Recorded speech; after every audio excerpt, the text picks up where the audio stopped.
الله الرحمن الرحيم الحمد لله رب العالمين والصلاة والسلام على سيدنا ونبينا ومولانا محمد وعلى آله وصحبه وسلم اللهم إنا نسألك رضاك والجنة ونعوذ بك من غضبك والنار يا رب العالمين اللهم إنا نسألك علما نافع يا رب العالمين Allah, we ask you for beneficial knowledge, which is the means for us to get closer to you in this world and the hereafter, Ya Allah.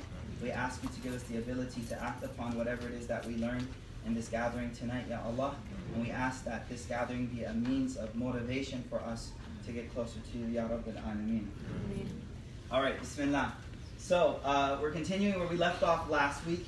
Alhamdulillah, our class has been going very well. We've been going through this poem.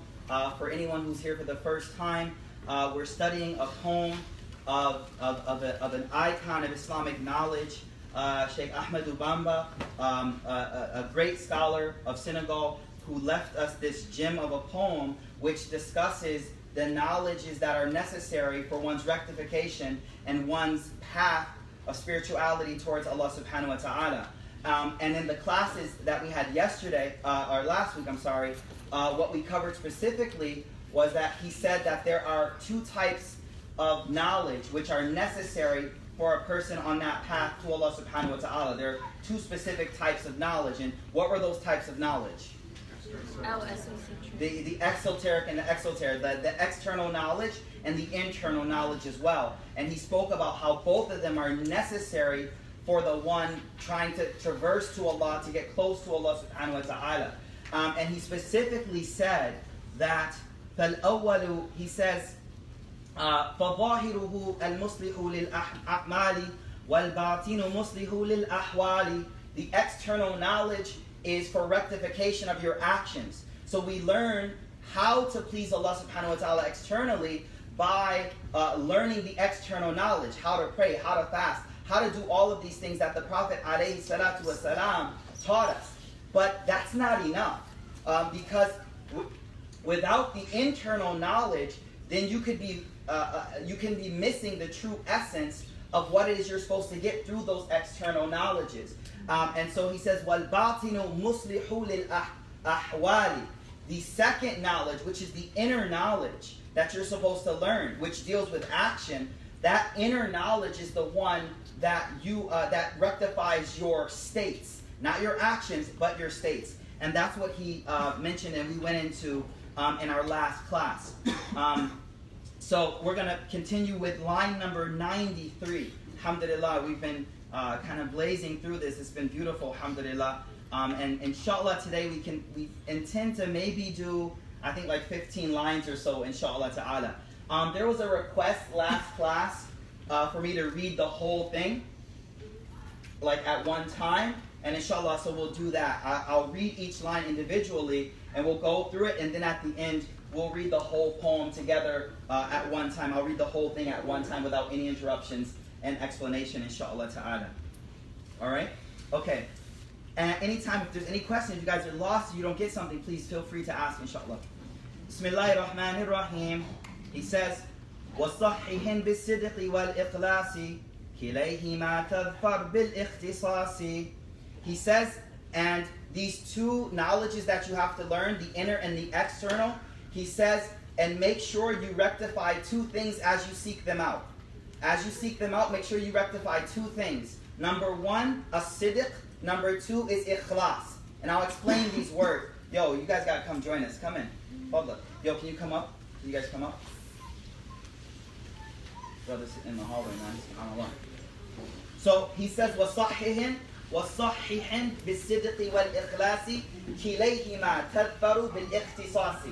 He says that as you seek out both of these knowledges, the internal and the external knowledge, make sure you rectify two things, your sidq and your ikhlas. Now these are two words that are repeated often. Sidq means truthfulness, and ikhlas means sincerity. But I want to give you a deeper meaning of both of these words.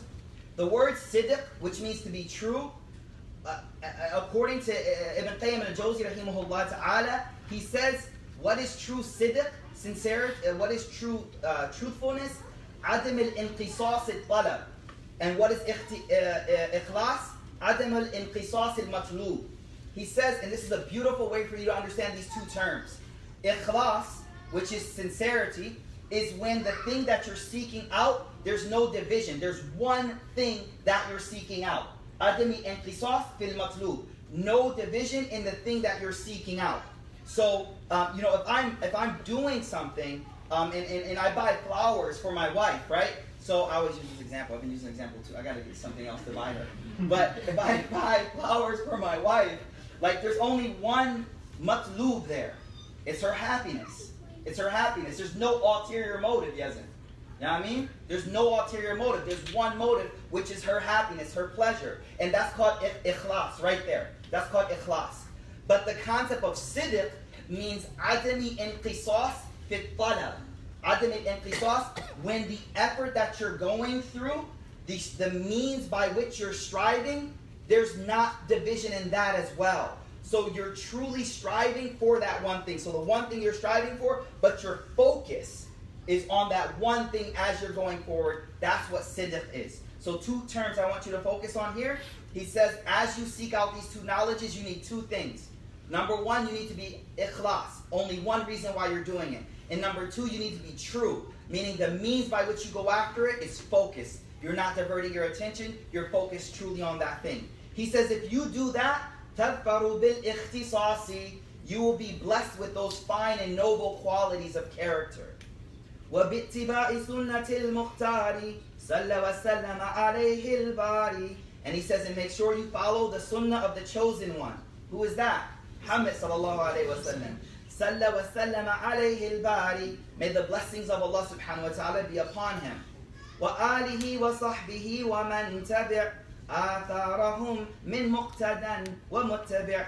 He says, may God's blessings be upon him, his family, and his companions, and whoever follows their path, be they leaders or followers. This is interesting. Whether someone is a teacher or a student, no matter what, the bottom line is that we're following the sunnah of the Prophet sallallahu alaihi wasallam. If you have a teacher and this teacher's not holding on to that actual sunnah, going after that, that's a problem. So he says, min muqtadin aw muttabi'. Whether the person is a muqtada, meaning a leader, a teacher, sunnah is still in front of you. And if the person is a muttabi', someone following, learning, and everyone goes through these stages, no matter what, you're following in the footsteps of the Prophet sallallahu alaihi wasallam. He says, وَكُنْ مُلَازِمًا لِمَا قَدْ ثَقُلَا عَلَيْكَ مِنْهُمَا وَنَائِلْ كَسْلَا. Again, وَكُنْ مُلَازِمًا لِمَا قَدْ ثَقُلَا عَلَيْكَ مِنْهُمَا وَنَائِلْ كَسْلَا.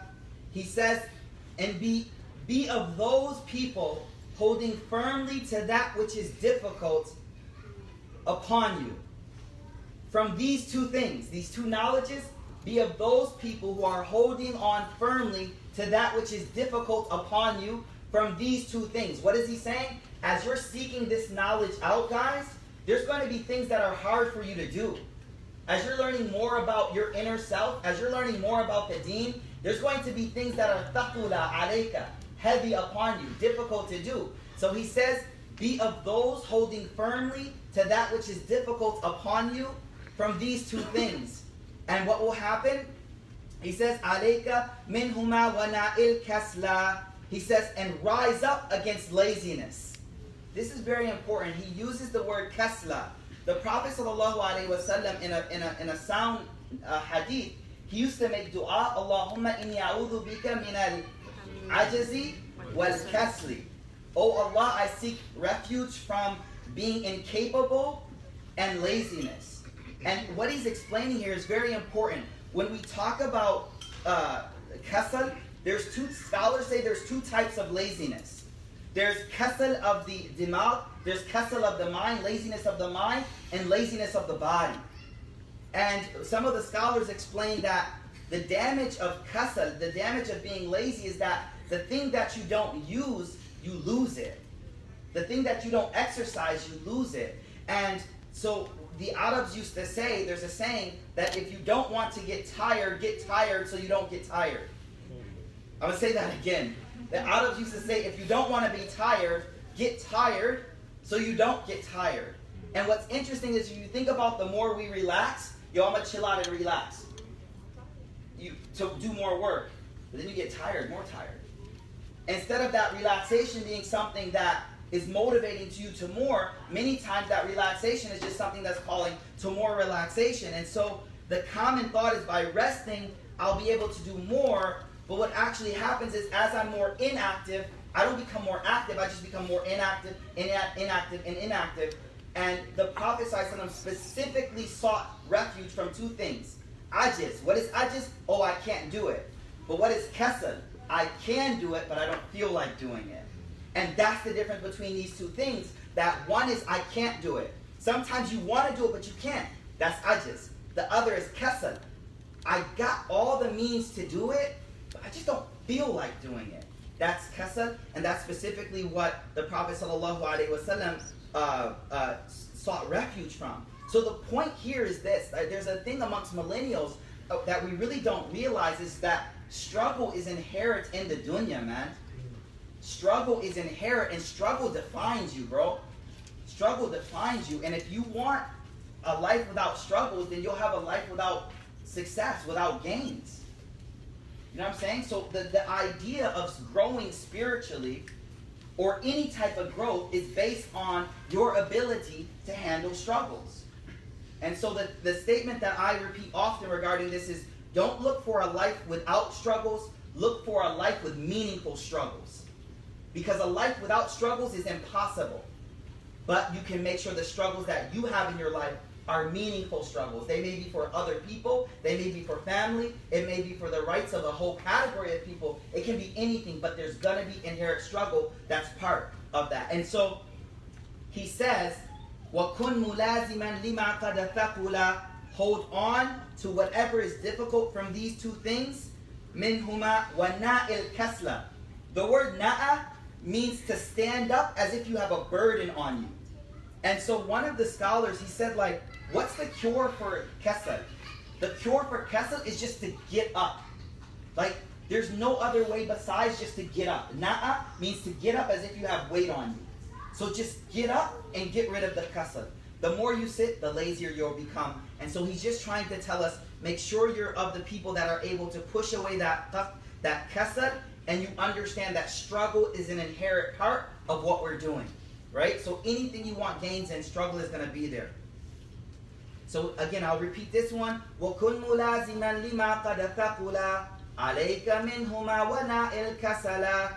And be of those holding firm to that which is difficult from these two things, and rise up against laziness. He says next, وَدُمْ عَلَى الَّذِي عَلَيْهِ تَثْبُتُ لَوْ جَاءَكَ الْمَوْتُ كَمَا قَدْ ثَبَتُ. And behave as you would if you knew death was impending, as recommended by the Prophet. I'll say that again. And behave as you would if death was impending, right there, as was advised by the Prophet ﷺ. What is he saying here? The Prophet ﷺ in many hadith encouraged something called dhikrul maut, remembering death. And when many young people hear that concept of remembering death, they think, that's a very morbid, it's kind of like demoralizing, it like makes me like feel like not living. When in fact, if the person truly understands what it means to remember death, it actually brings empowering and inspiring in the moment. Let me give an example. Like, if tonight was my last night on this earth, how am I going to spend that night with Maria, Qasim, and Karima, and Sarah? If I knew for sure that tomorrow morning I'm done, what would this one night be like? Would I sleep? Would I take my eyes away from them? Would I ever pick up my cell phone to check messages? Or would I be 100% absorbed in the most important thing and prioritize the most valuable thing in this moment? I would value the most important thing of the moment. And so what he's trying to say here is that when a person remembers death regularly, they're able to prioritize what's important in life. And the things that are petty, she said, he said, whatever, that stuff, that's for the birds, yo. don't know if that's millennial talk anymore. Is that old? I don't know, but it sounded good. It sounded okay. Keep saying that. So no, seriously, the petty stuff, the moment you're able to remember moat, like I could be on the way out. You're able to not prioritize. Like fantasy football don't matter no more, yo. Fantasy football don't matter no more because I'm out. So don't think of this concept of remembering death as, oh, that's so like morbid and it's always, why would the prophet tell us to remember death? I got life. Well, no, if you want to value life, then you need to prioritize what's important, or it's not even worth living, guys. If you can't prioritize what's important, it's not even worth living. And so again, if you knew tonight was your last night, your loved ones will get your full undivided attention. But it's because you think you got tomorrow to kick it with them that you're like, oh, I can be distracted today. You know what I'm saying? Oh, I'll call mom tomorrow. I'll call moms tomorrow, right, Khalid? I'll call moms tomorrow. But if that's because you think you got tomorrow. Understand this point? So what does he say here? It's beautiful, man. He says, وَدُمْ عَلَى الَّذِي عَلَيْهِ تَثْبُتَا, and consistently behave as if you knew death was impending. Meaning value what's the most important, prioritize yourself in your life. لَوْ جَاءَكَ الْمَوْتُ كَمَا قَدْ ثَبَتُوا إِن تَحْتَمِلْ فِي زَمَنٍ قَلِيلٍ مُشَقَّةً لِدَيْنِ يَا خَلِيلِ. I'm going to read two lines together because he put them together.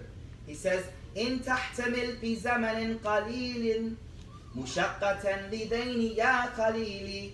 He says, and if you have to bear for a short period of time some hardship for these two things, oh my dear friend, تَسْلَمْ وَتَحْوِ بَعْدَهُ تَنَعُمًا دَحْرًا طَوِيلًا فِي جَنَائِذِ السَّمَاءِ. I'll read it again. If you have to bear, okay, one of the key aspects of being able to stay on the path is your ability to realize that the path is actually very short. Your ability to stay consistent on the deen, pleasing Allah. The kryptonite to that, the kryptonite for you staying on the path, y'all got kryptonite, right? The kryptonite for you staying on the path is this thought that I have a long way to go.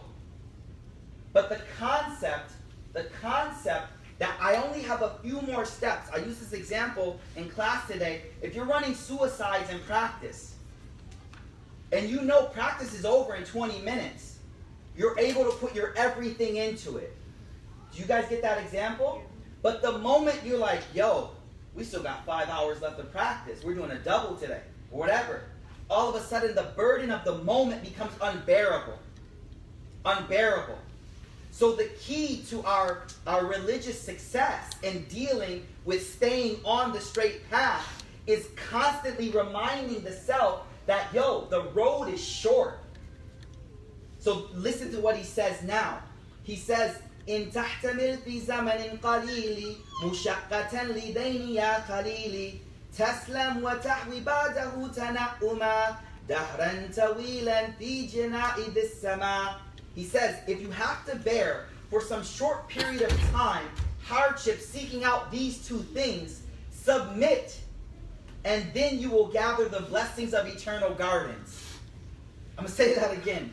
If you have to bear the burden of these two knowledges and striving for the deen for this short time, submit, taslim, wa tahwa. He says taslim, and after that you'll be inheriting jinaan bis sama, dahran tawilan, for a long eternity, the heavens of paradise. And so what I want us to understand is this. In life, there are moments where it's very difficult. And what shaitan does to us, what the devil does to us in those moments is it feels as if the burden is too heavy and we're being pushed down. So you lose your job, you lose this, you go through hardships, you get in a car accident, all these things are happening, and you're getting this pressure pushed down, and you can feel really depressed. Really hard, it's a heavy burden on you. And in other moments, the job is good, money's coming in, new house, new car. It's like the gates of Allah's happiness seem to have opened up. What's the danger in that state? What's the danger in that state? State B. Beyond content. Arrogant. Arrogant. The problem with state A is you become depressed. I'm nothing. I can't do this. I'm weak. The problem with state B is you're like, yo, look what I got, yo. Got everything. But check it. What's the solution to both states? They realize they're temporary. Both states, the state of being low is lifted up by you realizing this is a short time. In the state of being too high and elevated, you're brought down to earth. Like, yo, you ain't gonna have that Lexus forever, bro. You're not gonna have that job forever, man. Do you understand? So both of these states are not good for our heart, and the solution to them is the equilibrium, which is in the middle. And how do you get that? It's temporal. It's only a short time. Yeah, I'm a roll in the Lexus while I got it, alhamdulillah. But in the back of my head, you know what I'm thinking, Yazin? I'm like, yo, Allah will take this away whenever He wants. But in the meantime, like, you know what I'm saying? But in my head, I'm like, the delusion is when we're like, I got it and it's mine. Then when you get in an accident, you're angry. Why did God take it away? The other dude was like, yeah, I knew He was going to take it. It's just a matter of time. And the other person that's pressed down by hardship, they're also waiting for that as well. And the way they're able to get through the next day is they're able to say to themselves, this is temporal. Today we studied a hadith, and I think it fits. We studied a hadith today. And the hadith says this. The Prophet ﷺ, he said that on the day of judgment, Allah subhanahu wa ta'ala will take the person who lived the most difficult life in this world of all Bani Adam. Of all Bani Adam, all the children of Adam, Allah will take the person with the most difficult life. And Allah will take that person on the day of judgment and dip them into Jannah for a second. Dip them into Jannah for a second. And then when Allah takes that person out, in front of everyone, Allah will ask that person, who was this person? Who was it? The one who experienced what? From all of Bani Adam. We can't fathom who this person is. Allah will ask this person, after one dip into Jannah, have you ever experienced any difficulty in your entire existence? The person will say, I swear by God, I've never experienced any difficulty in my entire existence. The Prophet ﷺ then said, it's not done. The person who lived the most luxurious, comfortable, pleasant life, on the day of judgment, Allah, in front of everyone, will dip that person in the hellfire for a second and take him out. And then he'll ask the person, in front of all of these people, we have a question for you. Have you ever experienced any good in your entire existence? The man will say, I swear by God, I've never experienced any good. The shortness of this world is a cure for the difficulties of it, but the shortness of it is also a cure for arrogance. It's a cure for both of those. And so as long as you can remember that these things are limited, you stay grounded. You stay grounded. It's a beautiful, beautiful way to balance that. Does everyone understand that point? Yes. So, yeah, any questions on that one? So, yeah, let's go forward. So he says again, because he just said act as if you would if death was right there, the very next lines he's like, but wait, I know you're about to say, how am I going to do this my whole life? So he's like, hold on, I got you, bro. You got a short time. And what we spoke about in class is any number over infinity is what? 40 years over infinity.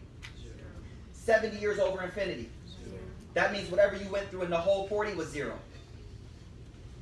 You know what I'm saying? But it's very powerful medicine. And the reason I'm telling you this is because everyone in this room is at a different stage. Some of us got the openings and we're chilling right now. Some of us is like being pressed down. But for both of us, the cure is one. For both of us, the cure for that is one. So again, he says, وَدُمْ عَلَى الَّذِي عَلَيْهِ تَثْبُتُ لَوْ جَاءَكَ الْمَوْتُ كَمَا قَدْ ثَبَتُ إِن تَحْتَمِلْ فِي زَمَنٍ الْقَلِيلِ مُشَقَّةً لِدَيْنِكَ قَلِيلِ تَسْلَمْ وَتَحْوِ بَعْدَهُ تَنَعُمًا دَهْرًا طَوِيلًا فِي جِنَانِ ذِي السَّمَاءِ. Next line. وَلْتَعْلَمَنْ بِأَنَّ إِكْثَارَهُمَا مع كثرة الآفات أو تركهما لخوفها أو عدم الحضور في القلب جاء من أعظم الغرور. Okay, now, Allahu Akbar. It's really heavy stuff. He says in this line, وَلْتَعْلَمْ. Know, however, we're talking about seeking two types of knowledges, correct? The external knowledge and the internal knowledge. The external knowledge fixes your actions. The inner knowledge fixes your heart. So look what he says next. He says, know, however, that far-reaching knowledge and many actions, while your heart is full of shortcomings, is pure delusion. If you're going to seek out knowledge, if you are going to be praying and doing all these actions, but your heart is not clean, he says this is pure delusion from Shaitan. You're praying, you're fasting, you're doing all these things, but you got jealousies for a sister across the room. You're reading Quran, you're doing all this, but you got hatred for the other brother over there, your cousin. Those inner things are there. So what he's saying is this is one of the deepest traps of Shaitan. That he'll convince you, especially students of knowledge, he'll convince you, yo, focus on your knowledge. Yo, focus on praying more. When here what we're talking about is, no, don't focus on that so much. Rather, focus on cleaning that inner aspect of who you are. I got a question. Who here puts food on a dirty plate? You put food on a dirty plate? At a buffet, second plate. Well, buffet, they don't even allow you at the buffet.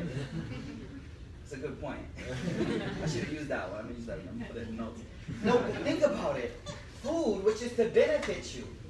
You don't take a dirty plate and put food on it. You clean the plate off first, and then you put food on it that you're going to consume.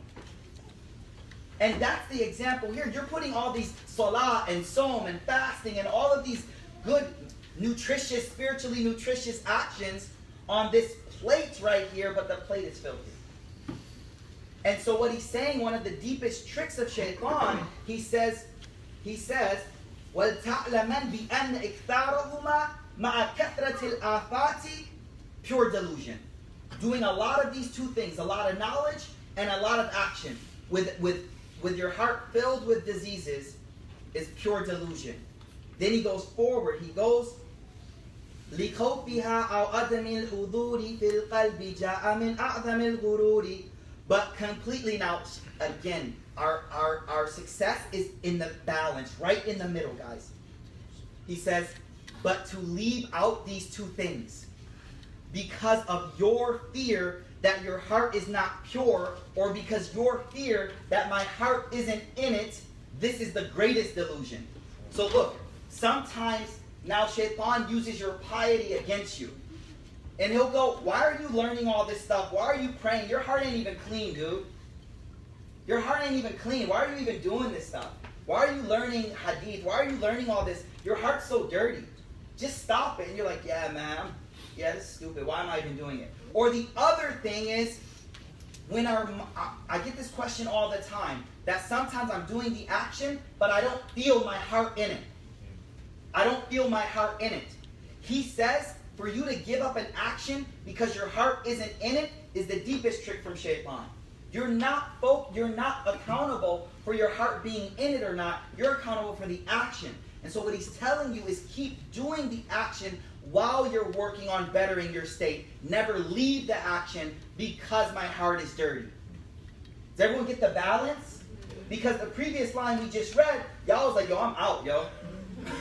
Like, yo, I'm going to go home, I'm going to work on my heart, I'll be back in 3 months. And Shaitan's like, yes, got him. He's playing the long game. Yes, exactly. Yo, I got him, he's good. He ain't gonna clean his heart. So he ain't never coming back. No, the point here is that he wants you to say, yo, I need to focus on jealousy, anger, all of these things in my heart. I need to focus on sincerity, all of these things. Don't sleep on that because you're doing a lot of actions and you're learning a lot of knowledge. No, you can't do that. But at the same time, don't give up because your heart's not completely in it. So many times people come to Qalam, for example, and they're like, I want to study, and they're here, and then every now and then they come to like, Sheikh, my heart's not feeling it. I think I should quit. Like, You're already on the path. Some days you feel like it, some days you don't. Just same way you go to the gym. Some days you feel like it, some days you don't. But no matter what, there's still gains when you're not feeling it as long as you keep doing it. You feel me? There's still gains as long as you keep doing it, regardless of whether you're feeling it or not. فهمتم? طيب. So he says, وَلْتَعْلَمَنْ بِأَنَّ إِكْثَارَهُمَا مَعَ كَثْرَةِ الْآفَاتِ أَوْ تَرْكَهُمَا لِخَوْفِهَا أَوْ عَدْمِ الْحُضُورِ بِالْقَلْبِ جَاءَ مِنْ أَعْظَمِ الْغُرُورِ. All right, next one. It's beautiful. The next one, he says, وَتَرْكُكَ التَّوْبَةَ خَوْفَ أَنْ تَعُودَ إِلَى الْمَعَاصِ كَيْدُ إِبْلِيسَ الْمَرِيدِ. Sheikh Ahmad bamba is amazing. He says, وَتَرْكُكَ التَّوْبَةَ, and for you to stop doing tawbah, خَوْفَ أَنْ تَعُودَ, because you fear you're going to relapse into your sin, كَيْدُ إِبْلِيسَ, is a pure trick of shaitan.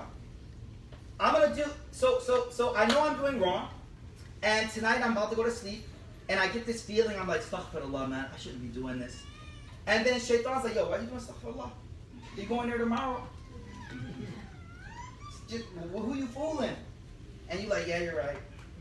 I just do tawbah like when my whole situation changes. He says, right now this line is saying what? وَتَرْكُكَ التَّوْبَةَ خَوْفَ أَنْ تَعُودَ إِلَى الْمَعَاصِ كَيْدُ إِبْلِيسَ الْمَرِيدِ. Sidi Ahmed Zarruq, he says this. He says, whenever shaitan tells you you're going to fall back into the sin, so don't repent, you know what you say to him? This is what Ahmed Zarruq says. He says, say to him, just as we have made relapsing an occupation, I'm going to make tawbah an occupation. Perhaps they'll even out when I die. So just tell shaitan, yeah, I keep slipping, but guess what? I'm going to keep getting up. And perhaps I'm going to die in a state where I'm up. You feel me? Now, we talked about this in our previous class. What is the primary fallacy in shaitan's logic why you shouldn't do tawbah because you're going to go back? Who remembers this? Exactly. Perfect. He said, there's an assumption in that statement that I'm living till tomorrow. And that is a fallacy, and shaitan just got you on that one. Because God never said you have tomorrow. He said you have right now. Tomorrow might never come. And so the solution to that train of thought, again, is like, I'm doing tawbah right now. I'll see what happens tomorrow. Tomorrow isn't here, but right now I'm going to do tawbah. I'm going to repent.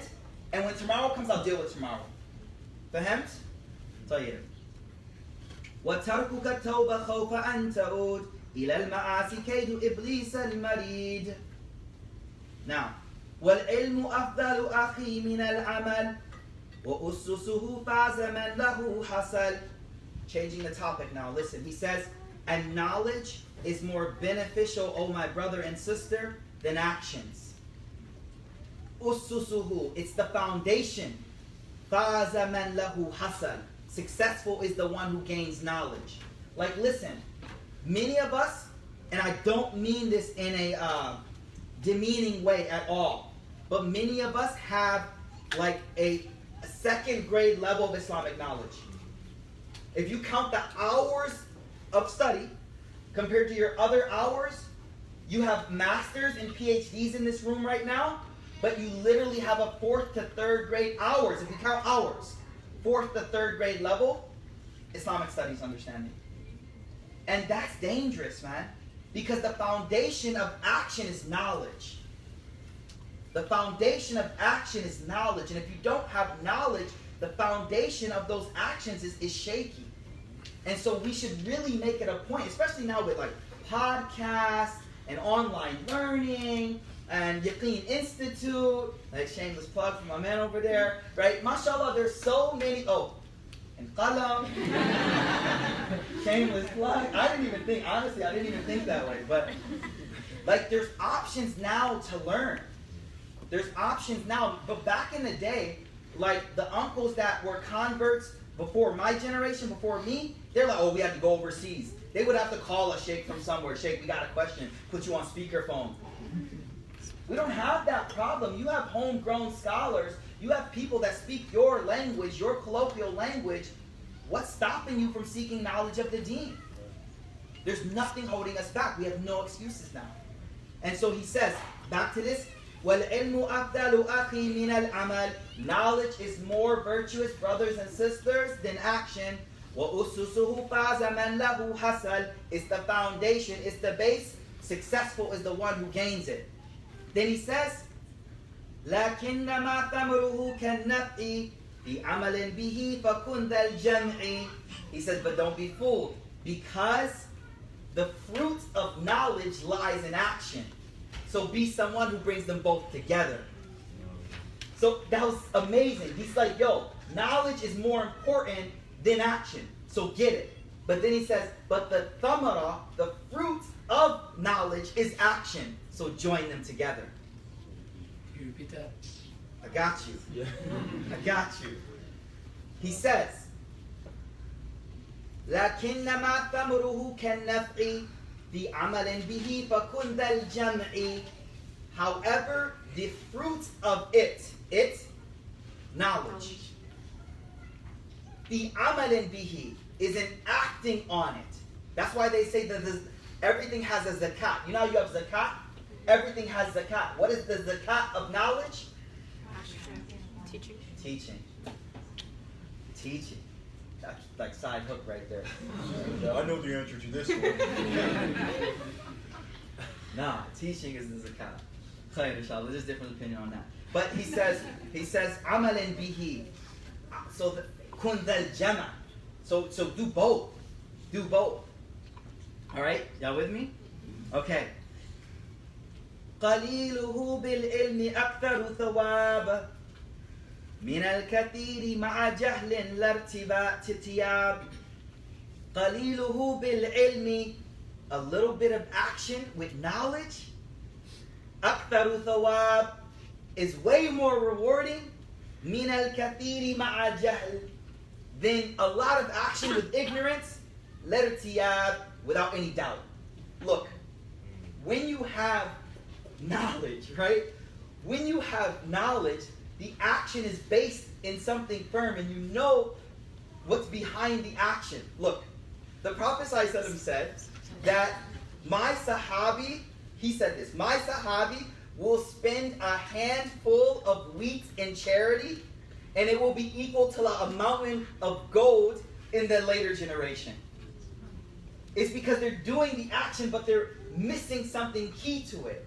And it's that knowledge of Allah subhanahu wa ta'ala and knowledge of what is correct that's missing. And so what he's saying here is stop focusing on the amount.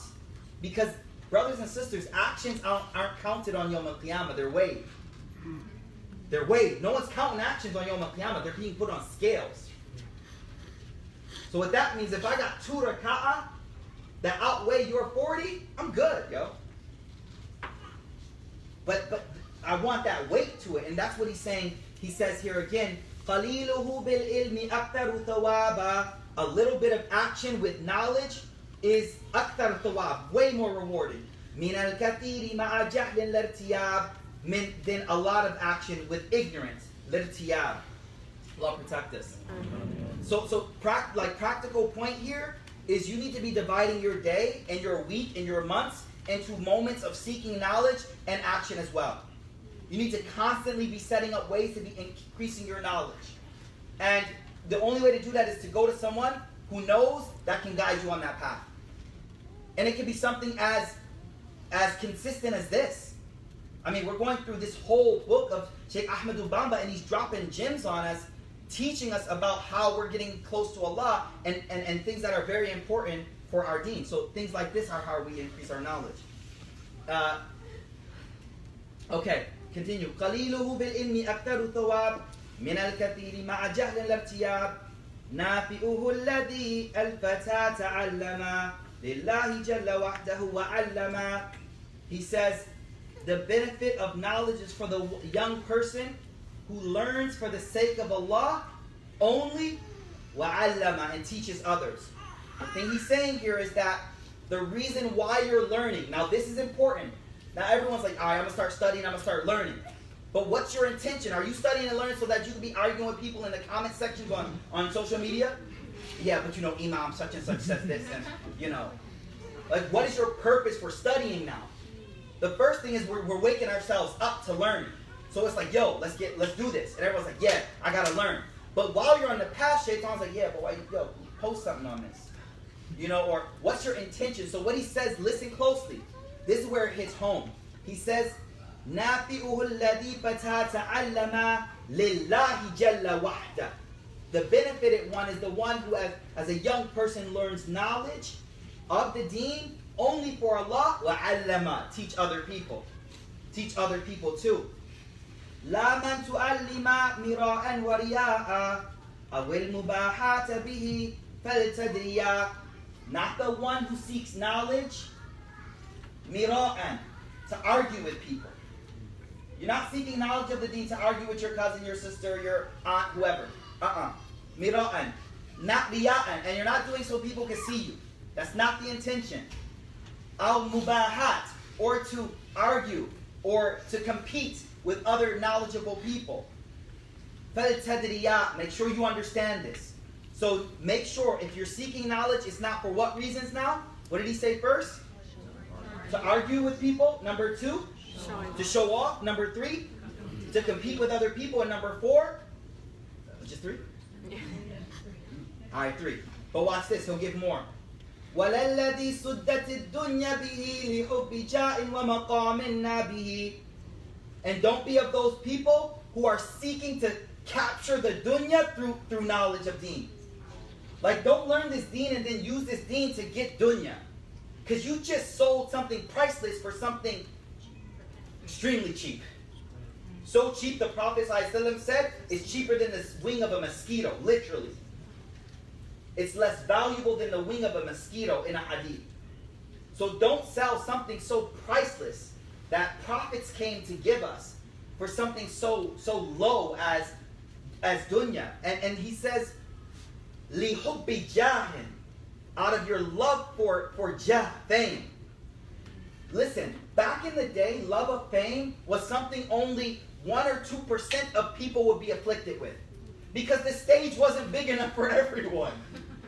There was only 1 or 2% of us that would be hit with this problem of hubb jah. Right? Because how would everyone know everyone? But now look. Everybody's got a following. Everyone's got some people following. Followers. How many followers? Hubb jah has reached a level where everyone can get hit with hubb jah. Everyone can get hit with hubb jah. Because now everyone has a stage. It's funny, you have a stage even if you're the only one watching you. Some of us check our stuff more than other people check our stuff. Who are you posting for? You posting for you. Gee, man. Hubb jah is dangerous. Hubb jah is considered, when we talk about love of dunya, love of the immediate world, there's only 2 loves inside of that. Fame and wealth. And back in the day, only some people had hubb jah, everyone else had hubb mal. But now, people want followers more than money. The leading Twitter people with followers, I got 100,000. I literally saw a tweet 2 days ago that said, would you prefer $100,000 or 100,000 followers? But a lot of times followers give you money, you know. Exactly. Exactly. Influence. Now check this though. Hubb jah is different than jah. See, fame, prophets were famous. Jah, fame is not bad intrinsically. The same way wealth is not bad intrinsically. But love of it is what's crippling to your progress spiritually. Love of it means you're supposed to love Allah. See, we use love very easily. Like, I love pizza. Like, what? Like, I like it. It's good. Yes, it's like, nah, I love pizza. My point is just that the love is so strong, bro. There's only 1 or 2 people that you're supposed to love, bro. There's only 1 or 2 people you're supposed to love. That love is just, it's a high thing. And I'm just saying we use it very easily. The same way we use friends now. Friends are normally, like if I had 3 good friends in this dunya, I'm good, yo. 2 or 3, I'm good. Not people I know. Friends that will like sacrifice the skin on their back for you. You know what I'm saying? So friends is another term I feel we're just using too loosely. But love, hubbijah, love of wealth, love of fame is what's dangerous, not fame. And if you can have fame without loving it, cool, do it. The same way if you can have wealth without loving it, then do it. But just be careful. Just be careful.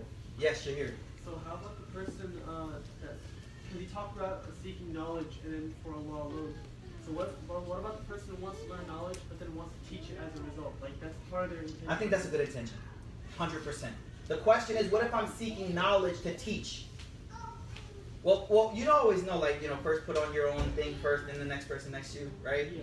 So common sense tells you I'm not going to get other people to Jannah and go to hell myself, right? Yeah. So I want to be the first recipient of the blessing of what I'm learning. Yeah. So as long as that's bottom, common denominator, I need to get myself to what pleases Allah. The intention to teach is a blessed intention. But should that hinder you? Let's say that you know some things, but you don't feel proficient yourself. Like I don't feel like I'm living up to what I know. Oh no, and you don't teach. want to teach it. You still teach. Still teach. You still teach. Yes, Ahmad. Sheikh, how do we check if we love fame or money? How do you check if you love something? Can you give it up? Very simple, bro. Give it up. Give it up. If you can give it up and part with it, you're good. That's it. If you can give it up and part with it, the love isn't there. But if the moment it's taken away from you, it hurts deeply, you got some love with it. The attachment is strong.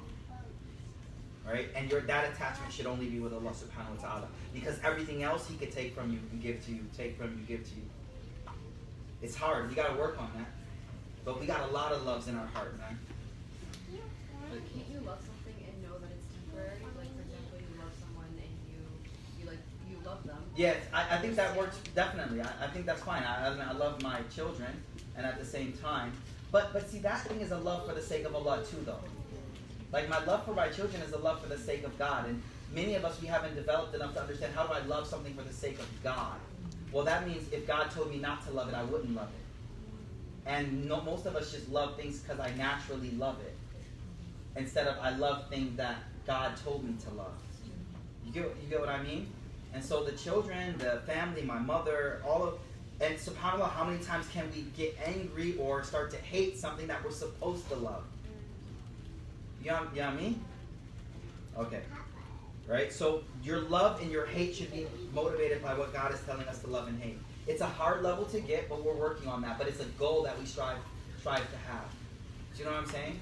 I'm speaking in ideals now, but I think it's important for us to understand those ideals. So let's... Oh, we're good. Just a few more lines, inshallah. So he says, and don't be of the one who's trying to capture the dunya through your knowledge. If you're seeking knowledge, don't try to capture the dunya through it. لِحُبِّ وَمَقَامٍ نَابِهِ. Not seeking any fame or a position through that knowledge. وَلَلَّذِي يُطْلَبُ لِلتَّحَيُّلِ بِهِ لِسَرْفِ كُلِّ قَلْبٍ فَعْقُلِ. And don't be someone who's seeking knowledge in order to capture the hearts of every person. Here's the deal, yo. The da'i. Who's a da'i? Someone giving da'wah, right? The da'i has a delicate task. You know what that task is? To place the love of something in the heart of people without also placing the love of them in the heart as well. You feel what I'm saying? That's the most delicate task of the da'i. You're not calling people to you. You're calling people to knowledge. If you weren't doing it, you'd be calling them to someone else giving that knowledge out. That's the test. But if it's you, you're placing your love in people's hearts too. So he says, don't be someone who is لِسَرْفِ كُلِّ قَلْبٍ. You're trying to capture every heart. What? Hearts are for God. Why do you want people's love in the love of you in their heart? You get the difference? It's a very delicate thing. Ma'i? MashaAllah. Are you basically saying that they're obsessed with people getting on the sides of, like, getting on people's good sides, basically? They're like numbers. No. When someone has control over hearts of other people, then they get what they want. They walk in a store and they're like, Sheikh, Majana. Like, he don't need money no more. He don't need, he got his face. Every heart, he's got every heart. She's got every heart. And Shaitan, we don't need money. Just give us those numbers. Followers. Because now I have hearts, not money. And then I have everyone's money if I have their heart. It's dangerous, man. There are people just give up their whole akhirah using knowledge to gain those things. And it's difficult.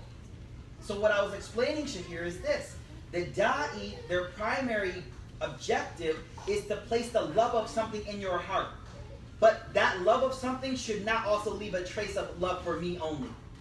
You get what I'm saying? Cool. If the love comes, I love all my teachers. That's cool. But they're not setting out with the intent of turning hearts towards them. You know why that's important? Listen, what happens when you have to give a message that people don't want to hear? What happens when you got to give a message that people don't want to hear? Well, if I say this, the hearts turn away from me. But you got a job to do, yo. You have a trust from God. So are you going to be able to now speak up and say what has to be said? If your goal was the hearts of people, it's going to be very hard to speak that truth. Yes? You know how last week I asked you to check yourself? Yeah. Do y'all do that amongst your circle of shield? That y'all put out a lot of podcasts? No, I got a best friend who's not a scholar who will call me up and be like, yo, what you doing, man? Yo, you ain't big, yo. Yeah, it's my man. He's like, yo, bro, yo, you remember what you was doing before, bro? Like, so you just need good friends. And it's not other scholars, it's just my boys, like, who know you. As long as you stay around people who know you from your old days, you stay grounded too. Because you remember where you came from. Like, literally in my head, I can think right now about where I was and be like, y'all wouldn't even, like, let me in the building, yo. Wallahi, you wouldn't let me in the building. You're like, no, this dude can't even come in. And it's only God's grace that I'm able to sit with y'all today. It's only Allah's grace I'm even able to enjoy your company today. Or else if Allah, like, let it be seen realities,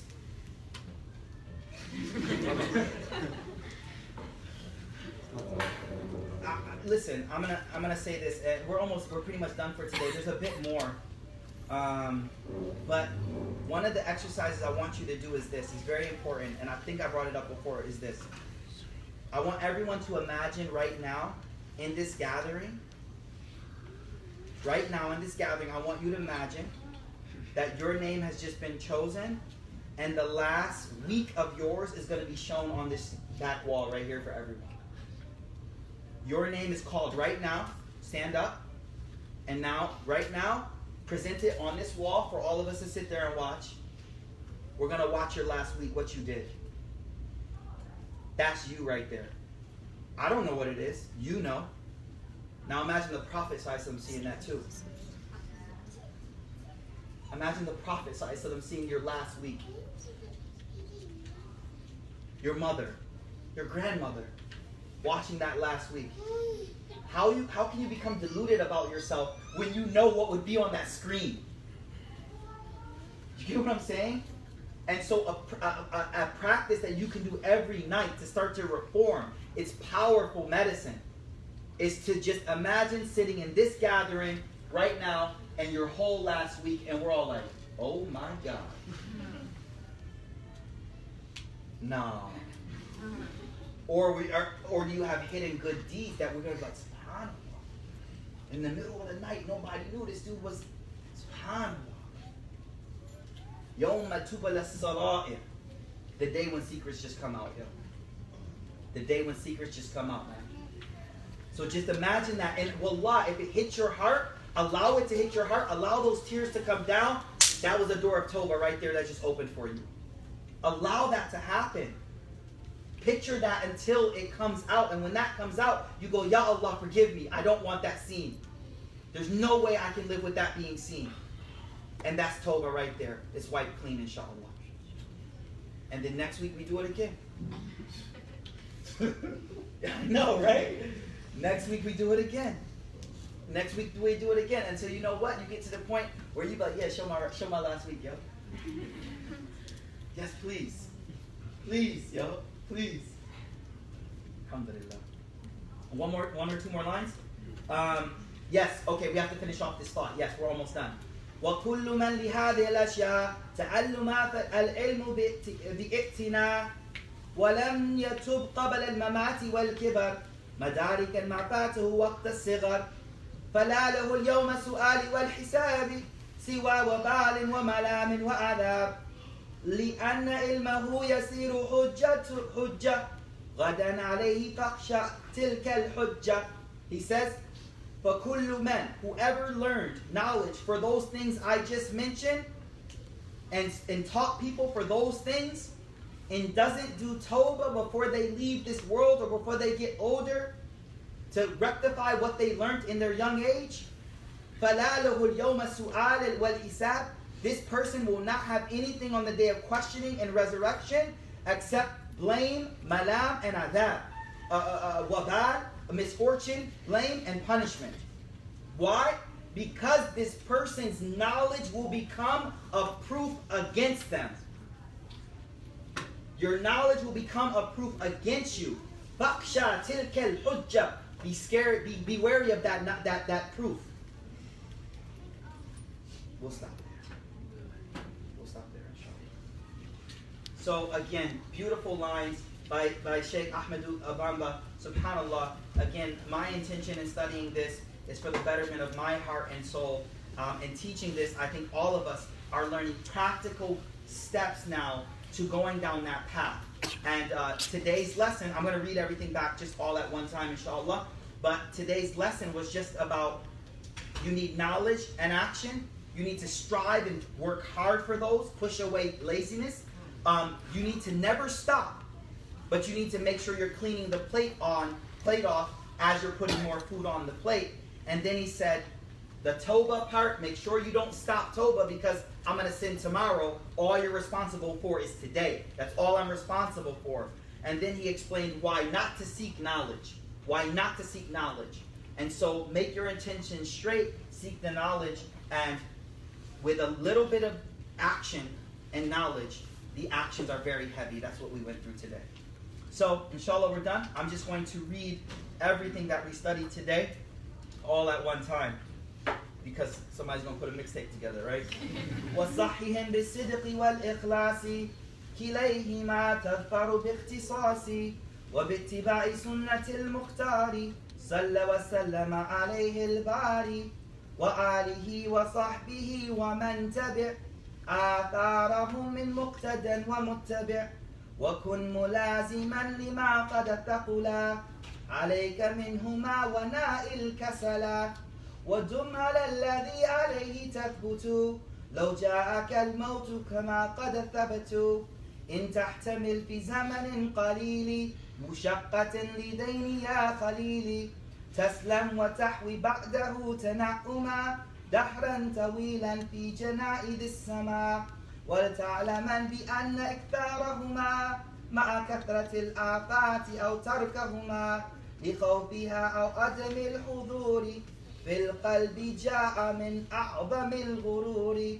وتركك التوبة خوف أن تعود إلى المعاصي كيد إبليس المريد والعلم أفضل أخي من العمل أسسه فاز من له حصل لكنما ثمره كالنفع في عمل به وكن ذا الجمع قليله بالعلم أكثر ثواب من الكثير مع جهل الارتياب نافعه الذي الفتى تعلما لله جل وحده وعلما لا ما تعلم مراء ورياء أو المباحة به فلتدريا ولا الذي سيدت الدنيا به لحب جاه ومقام نابه ولا الذي يطلب للتحيل به لصرف كل قلب تعقل فكل من لهذه الأشياء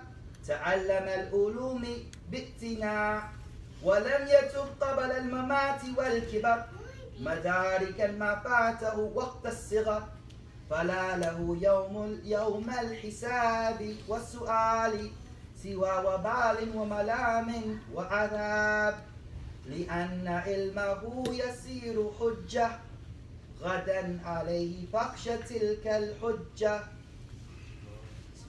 wa bihamdihi subhanallahi al-azim. Are there any questions, inshallah ta'ala, about whatever we covered today, inshallah? What was the last line? The number?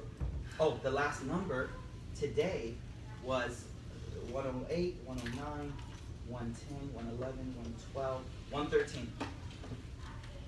Yes. So like, what can we do to like reduce our love of the love of people?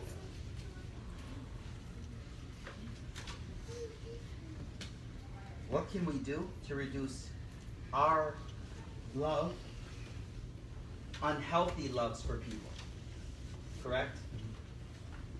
Some of it we talked about in our last series, Sufficient Answer. He has a section on, the second section of his poem is on the khalq, love of the creation. And so I think just hold on to that thought for a few more weeks.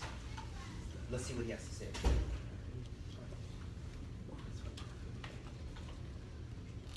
Yeah.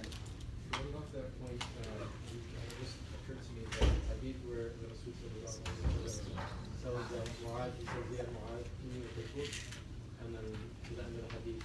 So is that just like going off to Zuhayb's thing too, is that just like, as long as it's a good sort of love? I think there's healthy loves, yes, for the sake of Allah. We're not told not to love, we're just told to love for the sake of Allah. Right? That just means when Allah tells me not to love something, I won't. And when He tells me to love it, I will. And that's hard to do because we have natural love that we're trying to push in a way that God wants us to love. And we have to take out unhealthy loves as well. Yeah. I'm referring to like, how can we reduce like our wanting other people to love us? Like fame or like, Oh, like yeah, but not yeah, just, so like, Ghazali just gives a really good cure to that, which is, you know the hadith that says if the entire creation was to gather to benefit you? Just think about that hadith. Because the reason why you have so much concern for them is you think they can give you something. But you got to have in your aqidah that no one can give me anything except Allah wants it for me. And once you realize that, if the whole world is against me and Allah wants something for me, that's what the hadith literally says. And that's the application of that hadith. To realize that Allah is the one that, Can you stop the Instagram one? sorry.